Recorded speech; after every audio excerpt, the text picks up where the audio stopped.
Hey guys, it's Unknown Seeker Productions, and today we're going to be taking a look at the Transformers Studios series Voyager class Scrapper. And as you can see, the vehicle is kind of cable heavy, but I don't really mind it that much. It kind of looks like a Cybertronian front end shovel. I just came up with that. But yes, he looks real good in vehicle mode. Well, this compared to the actual vehicle that he was in the movie, this guy varies a lot from that design. Yeah, and I don't mind like any of like the kibble or hollow bits. And this guy rolls way too well. But nonetheless, let's dive right into the transformation. And here we have the combined mode, the official version anyway, and it's just a right arm for Big Ol' Bevy, and articulation wise, of course, the elbow joint.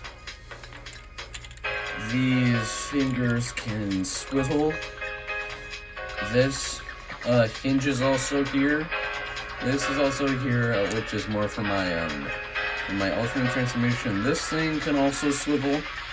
Can hinge. These things could also spray, I guess. And that thing can untap, but it's not really part of it. Anyways, that's pretty much it for this combined mode. Now onto the transformation for robot mode.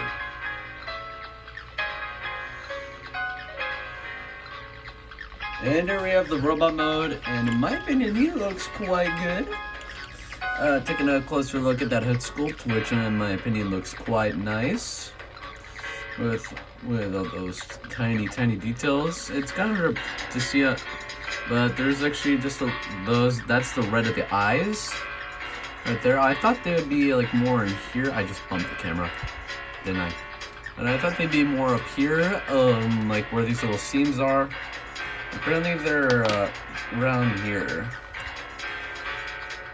Also, one thing that bothered me a little bit, like when I first saw this guy revealed, was like the asymmetry of the arms and like the way that this guy looked. I didn't mind like this thing, the asymmetry of the claws. I didn't mind that at all.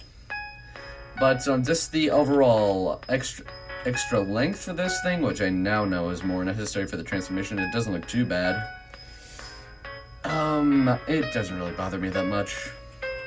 Anyways, articulation. The head is on a ball joint. There's also a hinge of the neck, which allows him to look side to side. There's also a hinge here, which is more for the transformation. It allows him to look up that far and look down that far. Well, I mean, if it's up here, he can look way down. Rotation at the shoulder, which is limited due to these parts. So you can't really do a full 360. I've tried before and it doesn't really work. And the arm moves out. You get a bicep swivel, a double bend at the elbow, and this is where things could vary from each of the others.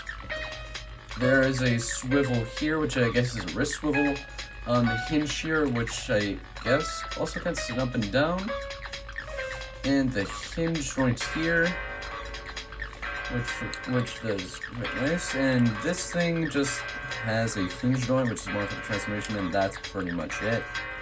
The legs can rotate that far, and can move back about that far. And he can't really do splits at all. But this thing can move out, which again is more for the transformation for combined mode. You get a thigh swivel, a bend at the knee, and nothing really at the ankle unless you like untab it. Then I guess you can get like a pivot? Question mark? Yeah, something like that. Yeah, that could be a pivot. This is gonna be And this is pretty much the robot mode. Also, the back kibble is kind of brought to a bare minimum. Also, yes, these smokestacks are screen accurate. The only real pieces of kibble are the cab and the combiner joint, but I don't let it get to me. And now on with size comparisons. Just get them straightened up. You can already see my first size comparisons, which is SS Shockwave. And I'll just bring this guy over so it's easier to see. The NECA 2019 Atomic Blast Godzilla. Of course, also way out of scale. Oh, and there's another size comparison, which is SS Deluxe Revenge of the Fallen Soundwave. And my next review, most likely, the Transformers Earthrise Leader Starscream. So there you have that. Now on to packaging. As far as the box goes, you get your Imp Scrapper, 60 Studio Series Constructicon Scrapper, Transformers Avenger of the Fallen, officially licensed Hasbro product. On the side of the box, you have Devastator, of course, authentic Transformers. On this side of the box, you get Scrapper, labeled 60 Studio Series, 5 different languages of Voyager class. On top of the box, also Dusty again, Transformers Avenger of the Fallen. On the bottom of the box, use this stuff in markouts. On the back of the box, you have your product shots, Transformers 36 Steps, Pyramid Desert Battle, Constructicon Scrapper, and backdrop included, which I'm not bringing down. And that is pretty much my review for the Transformers Studio Series Voyager class Scrapper. And as always, I'll see you all in my next video. Peace out.